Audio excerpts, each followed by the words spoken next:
Today on Kababayan LA, Holy Talk Tuesday. It's Holy Week, it's Holy Tuesday, and so we're talking about the Stations of the Cross and its parallelisms to the immigrant struggle. Father Raymond here earlier already explained, we suffer, yes we do, but we shouldn't suffer injustice. Can you expound on that? Yes. Kultura natin, historically, we were under colonizers, mga Spaniards. Next, pumasok yung mga ibang lahi, whether it's yung pagpasok ng Americans, pagpasok ng mga Hapon, pagpasok briefly ng mga British. So, lagi tayong colonized and we suffer in silence, tinitiis natin. Because nga sabi nila, in religion daw, in Catholicism, we suffer in silence because our world is not here. We strive to have the kingdom of God in the afterlife. Yes, to a certain extent, that is true. But we need to understand yung kingdom of God is here and not yet. Okay. So, ibig sabihin, we're still responsible for the here and now. You see yung injustice, nakikita mo yung pagdurusa. You don't keep quiet about it. Inaabuso ka ng asawa mo. Nakakakita ka ng kamalian. You speak out. Why? Because hindi lang tayo binyagan, we're also confirmed. Meaning we have to bear witness to the gospel that we know. Right. So, si Kristo, totoo tiniis niya, but his word, his actions rather, spoke louder than anything he said, especially when he was carrying his cross. Right. He spoke very little, but it was the most powerful testimony that he did. Okay? Ganun din po tayo. Pag nakikita natin yung pagdurusa, that doesn't mean titiisin mo na tahimik ka, tapos okay lang yung injustice. No, you speak out, you try to redeem the situation. Right. That's why I think, Stations of the Cross, immigrant struggle, that's what the immigrants are struggling with right now. Yung mga working conditions sa labor, not all employers are in compliance. Yung mga iba't ibang, we suffer in silence, diba? Yes. Ang kagandahan din, even if we suffer in silence, it becomes a source of our strength as well. Na it strengthens you. Hindi tayo basta-basta na nababakle. Right, We don't snap at once. Why? Because pag may dumating na problema, sasabihin mo, dinaanan ko na yan before. Mas mahirap pa yung dati kong dinaanan eh.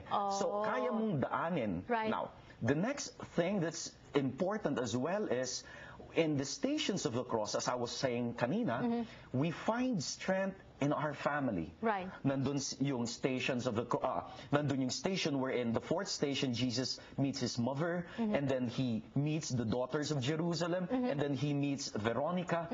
Yung strength ng Pilipino, hindi lang sa pananampalataya. At the same time, yung strength ng Pilipino nasa kanyang pamilya, nasa support group niya. And also community supports. Yes, community support as well. Our next, we'll expound on that later. Our next caller, first female caller of the day, Lita. Hi, Lita. Hi, magandang hapon po sa iyo, Janelle. Magandang hapon. Magandang hapon din po kay Father Raymond. Magandang hapon po. Go ahead with your question. Do you have a question or a comment po, Miss Lita? May itatanong lang po ako. Go ahead.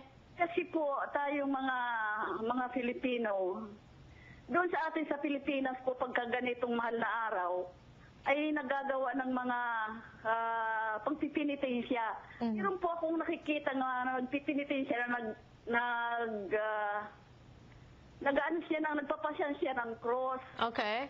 Pamamagitan po ba ng pagpapasa ng cross, ay naiibsa na po ba ang mga kasalanan natin doon? All right. Thank you. Good question. Yung mga nagpapapako sa krus, naglalatigo ng sarili. Kung babasahin po natin yung mga write-up na galing sa Pilipinas ngayon, ang sinasabi, ang mga obispo at mga pare, they discourage yung mga nagpapapako sa krus. Okay. Why? Number one,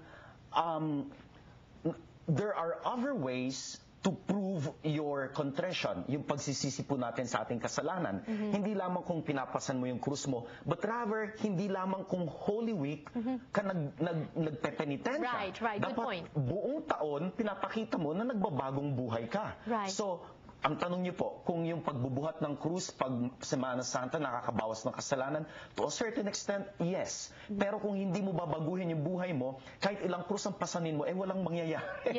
Yeah. Very right? good. Very well.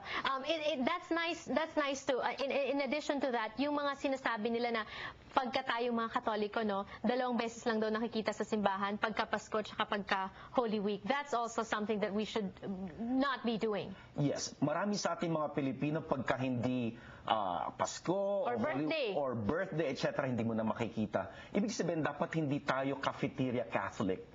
Ibig sabihin ng cafeteria Catholic, namimili ka lang ng gusto mong gawin bilang Katoliko. Okay. No, dapat kung tayo, hindi lang Katoliko, for all Christians, kasi hindi lang naman Katoliko yung audience natin. Ibig sabihin, tayong mga Pilipino, lahat tayo, whether your faith is Christian or Catholic or whatever, or Muslims, we have to live our faith in the best way we can, not only on holy days, but throughout the rest of the year. Which brings me to my next question. Marami sa atin nagtatanong, you know, they work here, hindi naman katulad sa Philippines, holiday, no? They have work here, they have some of them 2-3 jobs, nag-overtime. Walang panahon pumunta sa simbahan at mag-observe ng mga traditions, mga washing of the feet, na mga vigil mass, mga ganyan, during Holy Week.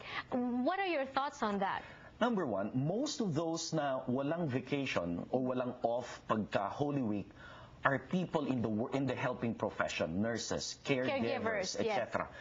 Yung mga nurses, mga caregivers, the fact that you are helping the sick, the fact that you're caring for the sick, that in itself is your penance. That in itself is your holy obligation, your acts of charity. So don't feel guilty na hindi ako nakakapag-station sa the cross dahil nag-alaga ako na matanda. You are doing God's work already by doing that. Now, yung iba naman, yung ibang trabaho, I'm sure you're off on that day. If you cannot be off, then find the time, at least before you retire at night, bago ka magpahinga, spend some time in silence to pray, to sanctify the day, magpasalamat sa Panginoon sa lahat ng mga binigay niya. Right. Very enlightening. So mga caregivers, mga nurses, yan nga, palagi nilang problema, no time. But since you're already helping other people, that can be your penance. We will be back for one more block. Keep your calls coming. Don't go away. Ang Kababayan LA ay hatid sa inyo ng McDonald's at ng bagong McCafe Espresso Drinks. McDonald's na ba ang inyong bagong coffee house? Ang mga bagong McCafe Espresso Drinks ay mabilis, masarap at mas mura pa kahit saan, kahit kailan.